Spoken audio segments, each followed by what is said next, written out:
Yo, it's Alex Wiley. You're listening to the College Blueprint in Boston. I'm in Boston. That's where I am. DJ Wild Boy, DJ Too Wild, DJ Young Homie. And right now we're joined by Chicago native Alex Wiley. How you doing, Alex? Doing pretty good. Got a big show tonight. Doing Cam Meekins, Michael Christmas, sponsored by Fist in the Air. And in Latest Boston, you pumped? Yeah, bro. Fists in the air, bro. We all have our fists in the air right now because we're pumped. We're effing pumped. How'd you get linked up in doing this concert with Fist in the Air at Latest Boston? Cam Meekins came to town with Shoisy on tour, and we got up and did some drugs and went around town and stuff, and so that was cool. And then we booked a show in New York, and we were like, we should try to get some dates in some other East Coast cities, So we hit up these dudes, Timmy LaRue and whatnot, and and we just like got to finesse it and set it up. I don't super know how all the work got done, because that's not really my avenue. I rap the raps, and these dudes do pretty much all the everything else. Now, what's your live performance like? I read that you don't like when rappers jump up and down. So what's your performance like? Oh, it's not even necessarily that I don't like it. It's that I don't really do it because I'm trying to sound like I'm just trying to have my song sound good.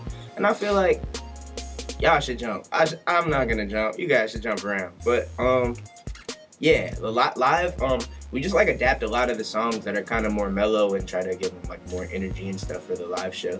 It's kind of cool. We've adapted a lot of the songs for our live show. It's pretty cool. So let's talk about Chicago a little bit. Where did you grow up in Chicago? A neighborhood called Hyde Park on the south side. It's where Barack Obama lives. It's where Vic Mensa's from. We're kind of the only two people from there. Now, I think it's interesting. The biggest hip-hop artist, obviously, to come out of Chicago, Kanye West. Yeah. He's really known for dropping out of college. Yeah. And you dropped out of high school at the age of 16. And I'm curious, what was the reason for that? And I know it took a little bit while to get into music. I was flunking all my classes anyway. It was I was probably gonna not graduate on time. So I was like, I don't want to do this anymore, and I went home. What were those first couple months like after dropping out? The first couple weeks were kind of awesome. The first couple months, it just started to suck because I wasn't doing nothing. And I would wake up at like 3 and watch the episode of Maury that my DVR had recorded, and then watch Jim Rome is Burning, Around the Horn, and Pardon the Interruption back to back to back. As how I started my day, at 3 in the afternoon. Yeah, so pretty dark times, bro. That wasn't cool. That was not how you're supposed to do it. But yeah. So how did you get into music? Okay. My friend Kimbe was rapping, and he was trying to rap like MF Nas or something like that. And we'd go MF Nas, Doomish, you know what I'm saying? MC Doomish. But we'd go to the studio with him, and our studio, quote unquote studio, actually a closet in someone's house in Maywood, Illinois. Which if you knew, you'd be like, oh, why are you in Maywood? So we'd go over there, and because it was so far, Kimbe's mom would go back home, and they lived in the south suburbs, so we'd just be up there all day. And Kimbe would have 2 or 3 hours worth of work, and then after that, we had just had 3 or 4 more hours to kill, and we just started making these joke songs and putting them on Facebook because we were really cool. Talk about the Chicago scene right now. I think you said that it was the best. Best right now in the United It's States. definitely the best talent-wise. The product that we're putting out is better than the product any other city is putting out. No offense to you guys, but I feel like that's just a fact. So when did you link up with guys like Vic Mensa and Chance the Rapper? I know I read that you've I known linked up with since... Chance the Rapper my first day of kindergarten. Yeah, that early. Yeah. I was like, hey bro, cool rat tail braid. We're buddies now.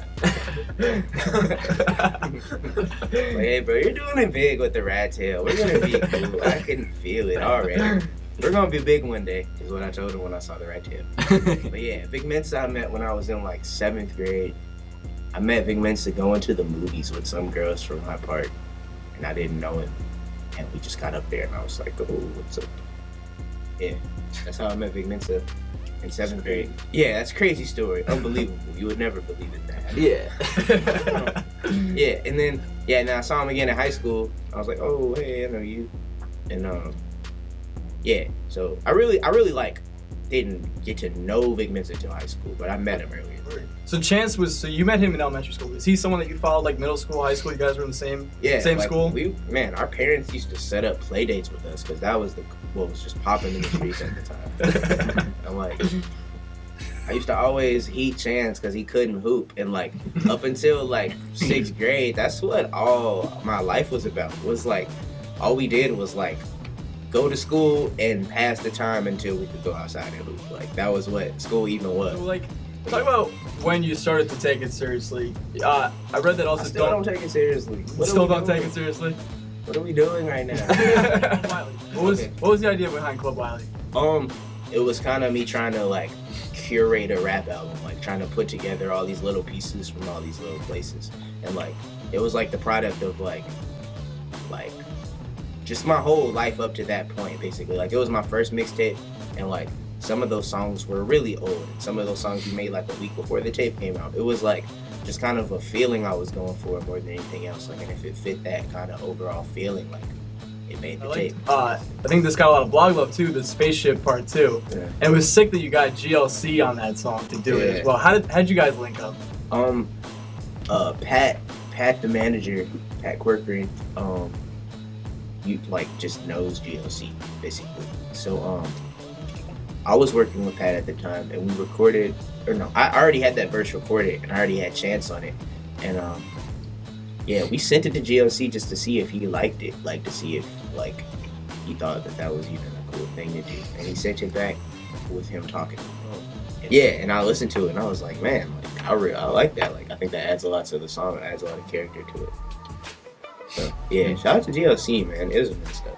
Nah, that was kind of a weird thing. Like, at the studio that I record, the closed session studio, Soundscape in Chicago,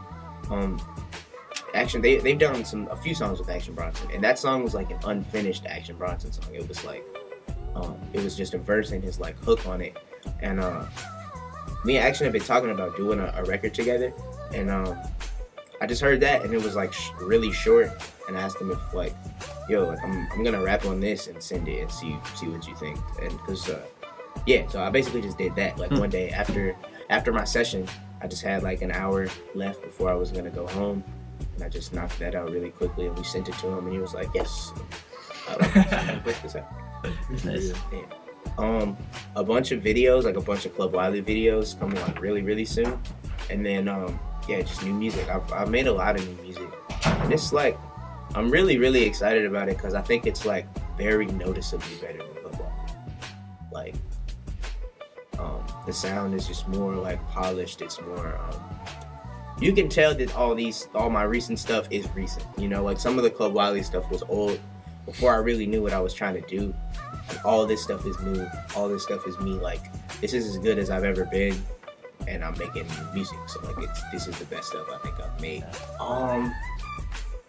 It was always like I make songs in pieces. I never finish a song at once. Like it's always like a hook and a verse, and then I'll just stop and go do something else.